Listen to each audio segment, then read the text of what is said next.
Salut les amis, Pasteur Doug Batchelor ici. Bienvenue à notre question biblique du vendredi soir. Ce soir, on va parler des tests d'un vrai prophète. En les examinant, vous pourrez aussi identifier les caractéristiques d'un faux prophète. Ce sujet est crucial car Jésus a dit que ce serait un vrai problème dans les derniers jours. Les disciples viennent à lui dans Matthieu 24. Ils demandent le signe de sa venue, la fin du monde, la chute de Jérusalem. Sa première réponse au verset 4 fut « Prenez garde. Prenez garde que personne ne vous séduise. Car beaucoup viendront en mon nom, disant « Je suis le Christ » et tromperont beaucoup. Il y aura plein de séducteurs. Au verset 23, il dit « Si on vous dit « Le Christ est ici ou là », ne le croyez pas. » De faux Christ et prophètes feront de grands signes pour tromper, si possible, même les élus. On ne peut donc pas juger un vrai prophète par ses miracles, car Jésus dit que les faux en font aussi. L'Apocalypse 16 dit que ce sont des esprits de démons qui font ces miracles. Alors, comment distinguer un vrai prophète d'un faux? Une chose à ajouter, certains disent qu'il n'y aura plus de prophètes. C'est irresponsable, car Jésus nous met en garde contre les faux justement parce qu'il y aura encore des vrais. Paul dit que la prophétie est un don de l'Esprit.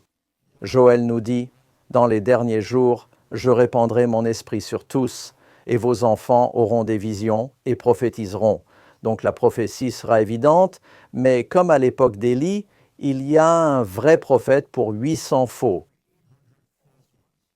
Jésus nous a donc mis en garde contre les faux prophètes. On va faire une sorte de compte à rebours. J'ai 11 points pour nous aider à identifier les tests d'un vrai prophète et comment repérer un faux prophète. D'abord, une prophétie d'un vrai prophète se réalisera. Jérémie 28, 9.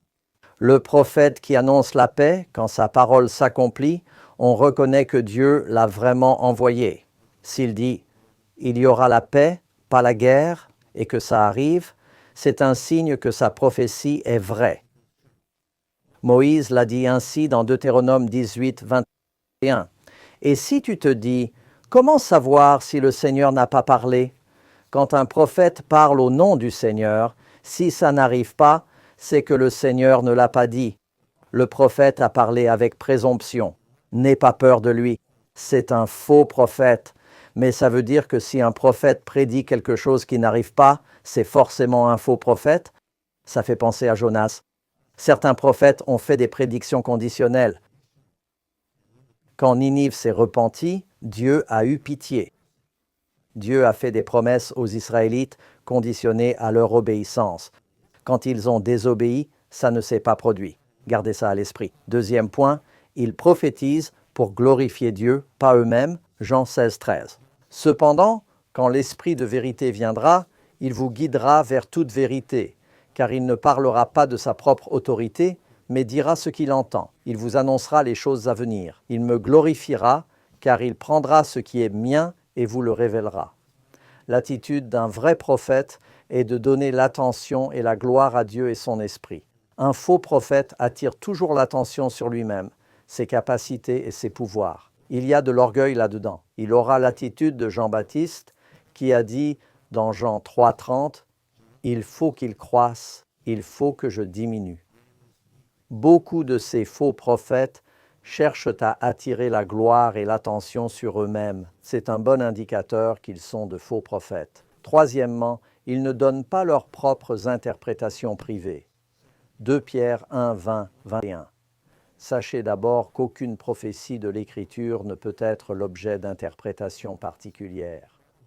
La prophétie ne vient pas de l'homme, mais des saints inspirés par l'Esprit. Un faux prophète dira « J'ai des infos exclusives, différentes de ce que disent les autres chrétiens. » En fait, ils inventent tout ça de toutes pièces. On a tous déjà entendu ce genre de prophétie. Un vrai prophète nous aide à mieux comprendre la parole de Dieu. Il ne sème pas la confusion dans les Écritures. Ils le rendent clair. Ils magnifient les enseignements du Seigneur.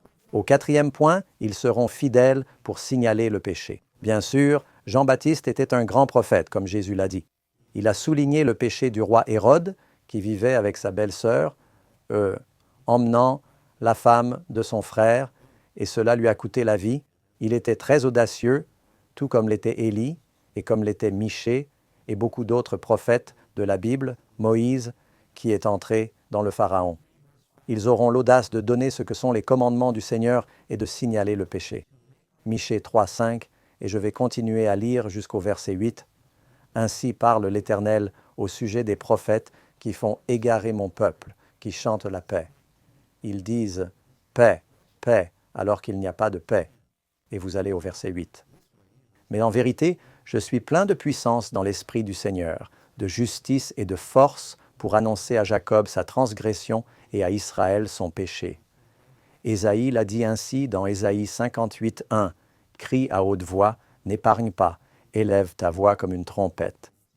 Dis à mon peuple ses fautes et à la maison de Jacob ses péchés. » Jean-Baptiste a d'abord dit « Repentez-vous, car le royaume des cieux est proche. » Les vrais prophètes ne disent pas toujours des choses douces et agréables. Parfois, ils délivrent le message dur de la parole de Dieu. Un autre signe d'un vrai prophète est qu'il avertit du jugement à venir. Ils annoncent l'avenir pour que les gens puissent s'y préparer. Ésaïe 24, 20, 21 prédit « La terre titube comme un ivrogne, vacille comme une cabane. Ses fautes pèsent sur elle, elle tombe et ne se relève plus.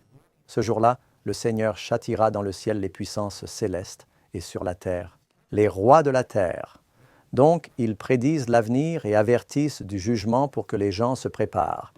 Les vrais prophètes disent « Le Seigneur vient, préparez-vous, soyez prêts à rencontrer votre Dieu », comme l'a dit Amos.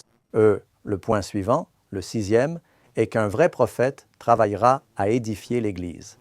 Ils ne critiquent pas constamment l'Église, mais leurs prophéties apportent réveil, croissance, édification et soutien. 1 Corinthiens 14, 3, 4 dit « Celui qui prophétise parle pour édifier, exhorter et consoler les hommes. Celui qui parle en langue s'édifie, mais celui qui prophétise édifie l'Église. » Point 7. Un vrai prophète donne des messages en harmonie avec la Bible. Ésaïe 8, 20. À la loi et au témoignage, s'ils ne parlent pas ainsi, c'est qu'il n'y a pas de lumière en eux. Un prophète contredisant l'Écriture n'est pas vrai. Ces paroles s'harmoniseront toujours avec les autres enseignements de la Bible. Et ça nous amène bien au point suivant, le 8e. Ils enseigneront la réalité de l'incarnation du Christ, que Jésus, Dieu le Fils, s'est fait chair.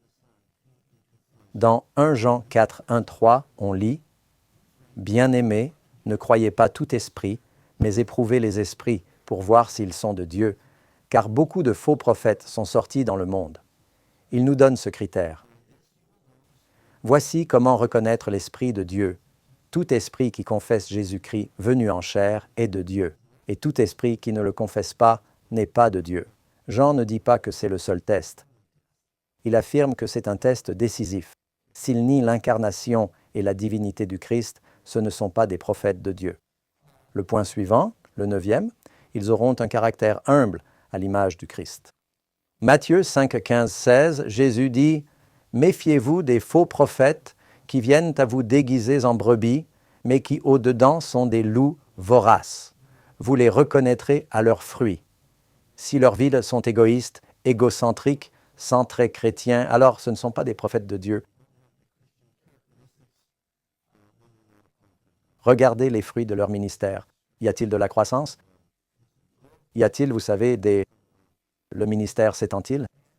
Ça pourrait être un indice. Mais encore une fois, ces tests ne sont pas isolés. Il faut 2 ou 3 témoins. On regroupe les tests, ils doivent tous répondre aux critères. Au point 10, ils obéissent à la parole et à la volonté de Dieu. Deutéronome 18, 18. Je susciterai un prophète comme toi, je mettrai mes paroles dans sa bouche, il leur dira tout ce que je lui ordonnerai. Un prophète suit les ordres de Dieu. Dieu ne donne pas son esprit à ceux qui désobéissent. C'est dans Actes 5, 32. Nous en sommes témoins, ainsi que l'Esprit Saint donné à ceux qui obéissent. Ces soi-disant prophètes parlent en langue, disent avoir l'esprit, mais vivent immoralement ou volent l'argent des gens.